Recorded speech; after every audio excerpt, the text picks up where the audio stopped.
నేను రోజు ఇంట్లో ఏం వర్క్ చేస్తాననేది చూపిస్తాను ఈరోజైతే. ఆహ్, ముందుగా అయితే నేను లేచిన తర్వాత ఇల్లయితే ఊడుస్తాను.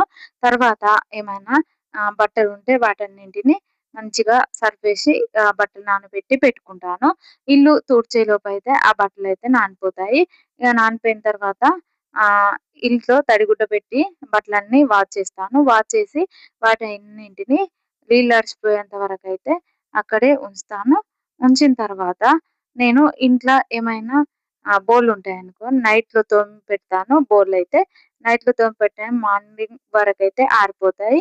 ఇగ ఆరిపోయిన తర్వాత వాటన్నింటినైతే ఆహ్, మార్నింగ్ అయితే సర్దుకుంటాను. ఇలా సర్దుకున్న తర్వాత స్నానం చేసిన తర్వాత అయితే పూజనైతే చేసుకుంటాను. ఈరోజైతే ఇలా నేను పూజ చేసుకుంటున్నాను. ఇది సాటర్‌డే అండి. ఆహ్, హ్మ్.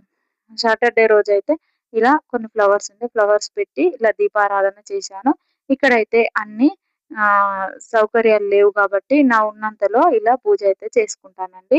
ఆహ్, శుక్రవారం, గురువారం ఈ 2 రోజులైతే కొంచెం మంచిగా పూజ చేసుకుంటాను. శుక్రవారం అయితేనేమో కుంకుమ పూజ అయితే చేసుకుంటానండి. అలా డైలీ నేనైతే పూజ చేయడం అలవాటు చేసుకున్నాను. నాకైతే పెళ్ళైనప్పటి నుండైతే ఇలా పూజ చేయడం అయితే అలవాటండి. నాకైతే డైలీ ఇలా పూజ చేస్తాను. పీరియడ్ వచ్చినప్పుడు 5 డేస్ అయితే మా పిల్లలైతే దీపారాధన చేస్తారు. లేదా మా హస్బెండ్ అయితే దీపారాధన చేసి ఇంట్లో పూజ మొత్తం వాళ్ళే చేస్తారండి. మిగతా రోజుల్లో మాత్రం నేను పూజ చేసుకుంటాను. ఇప్పుడైతే ఇలా బట్టలైతే వాష్ చేస్తున్నాను. వీటన్నింటిని వాష్ చేసిన తర్వాత ఇలా నీళ్ళు అడిసిపోయేంత వరకు ఇక్కడే ఉంచేస్తాను. ఇలా ఉంచిన తర్వాత నేను ఇంట్లో నైట్‌లో బోళ్ళు పెట్టుకున్నాను కదా! వాటినైతే నీట్‌గా ఇప్పుడైతే సర్దుకుంటాను. సర్దిన తర్వాత ఇవి బట్టలారిన తర్వాత బయటైతే ఆరేసొస్తానండి. ఆరేసొచ్చిన తర్వాత స్నానం జేసి పూజ అయితే చేసుకుంటాను. ఇప్పుడైతే ఈ బోళ్ళన్నీ సర్దేసి పెడతానండి నీట్‌గా. ఎందుకంటే మనం ఎప్పటి పని అప్పుడు చేసుకున్నామనుకోండి ఇల్లయితే నీట్‌గా ఉంటుంది. నాకైతే ఇలా ఆహ్, కంప్లీట్ అయిన తర్వాత స్నానం చేసినంకనే టిఫిన్ అయితే ప్రిపేర్ చేస్తానండి. ఒక సైడ్ దీపారాధన చేసుకుంటూ మరొక సైడ్ అయితే టిఫిన్ ప్రిపేర్ చేస్తాను. అలా ఏదైనా ముందు రోజు దోస పిండి ఉందనుకోండి దోస వేసేస్తాను. లేదా ఇడ్లీ పిండి ఉంటే ఇడ్లీ పిండయితే ఇడ్లీలు పెట్టేస్తానండి. చట్నీ అయితే ఫ్రెష్‌గా ఏ రోజుది ఆ రోజే నేనైతే ప్రిపేర్ చేస్తానండి. ముందు రోజుదైతే నేను ఫ్రిడ్జ్‌లో పెట్టను. ఎప్పుడు గాని ముందు రోజు చట్నీలైతే పిల్లలకైతే పెట్టనండి. కర్రీస్ కూడా పిల్లలకు పెట్టను. నేను ఎప్పటిదప్పుడే ఫ్రెష్‌గా రెడీ చేస్తాను. అది 10 నిమిషాలైనా సరే 15 మినిట్స్ అయినా సరే నేనైతే అప్పటిదప్పుడే రెడీ చేసి పిల్లలకైతే వేడి వేడిగా చేసి పెడతానండి. మధ్యాహ్నం కర్రీస్ మిగిలినా, రాత్రి కర్రీస్ మిగిలినా కానీ ఒకవేళ మిగిలితే బయట పడేస్తాను కానీ నేనైతే వాటిని ఫ్రిడ్జ్‌లో పెట్టను. పిల్లలకైతే వేయనండి. ఒక పాలు, పెరుగు మాత్రం ఖచ్చితంగా ఫ్రిడ్జ్‌లో పెడతాను. ఇలా దోస పిండి, ఇడ్లీ పిండి కూడా 2 డేస్‌కు రెడీ చేస్తానండి. ఇడ్లీ పిండి 2 డేస్‌కు, దోస పిండి 2 డేస్‌కైతే రెడీ చేస్తాను. రెడీ చేసి 2 డేస్‌లో కంప్లీట్ చేస్తానండి. దోసలకైనా, ఇడ్లీలకైనా. ఈరోజైతే ఇడ్లీ ప్రిపేర్ చేద్దామనుకుంటున్నాను. అయితే ముందు రోజు ఇడ్లీ పిండి అయితే నానబెట్టి పెట్టుకున్నాను. ఇప్పుడైతే ఇడ్లీలైతే ప్రిపేర్ చేద్దాం. ఒక సైడ్ అయితే పాలైతే వేడి చేసి ఉంచుతానండి.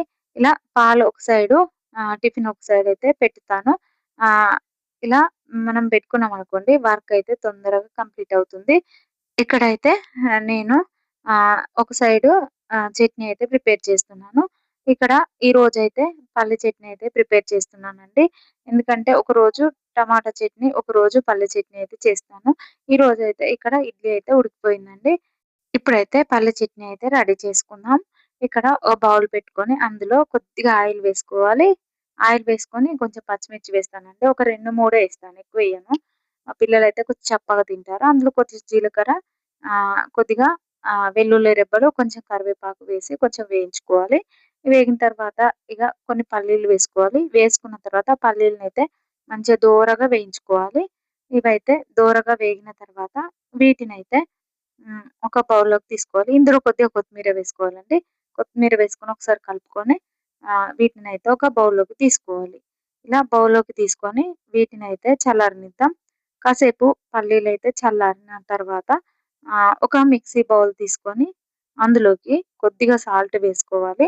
సాల్ట్ వేసుకున్న తర్వాత ఒకసారైతే మిక్సీ పట్టుకోవాలి. ఇలా మిక్సీ పట్టిన తర్వాత తగినన్ని వాటర్ వేసుకొని మనకు ఎంత ఆహ్, లిక్విడ్‌లా ఉండాలో చట్నీ అలా చూసుకుంటూ వాటర్ వేసుకుంటూ పల్లి చట్నీ అయితే చేసుకోవాలండి. ఇక్కడనైతే నేను పోపు పెడతలేను. ఫాస్టే పోపు పెట్టాను కాబట్టి ఈ చట్నీకి నేనైతే పోపు పెట్టనండి. ఇలా చట్నీ రెడీ చేసుకున్న తర్వాత దీన్నైతే ఒక బౌల్‌లోకి తీసుకుంటే సరిపోతుందండి. ఇప్పుడైతే చట్నీ అయితే రెడీ అయింది. రెడీ అయిన తర్వాత ఈ బౌల్‌లోకి తీసుకుంటే సరిపోతుంది. ఈరోజైతే ఈ వీడియో ఇంతటితో కంప్లీట్ అయింది. నెక్స్ట్ కంటిన్యూయేషన్ వీడియో రేపటి వీడియోలో వస్తుంది. ఇంతటితో ఈ వీడియో కంప్లీట్ అయింది. మీకు నా వీడియో నచ్చినట్లయితే లైక్ చేయండి, సబ్స్క్రైబ్ చేయండి, నా ఛానెల్‌ని సపోర్ట్ చేయండి. Bye friends.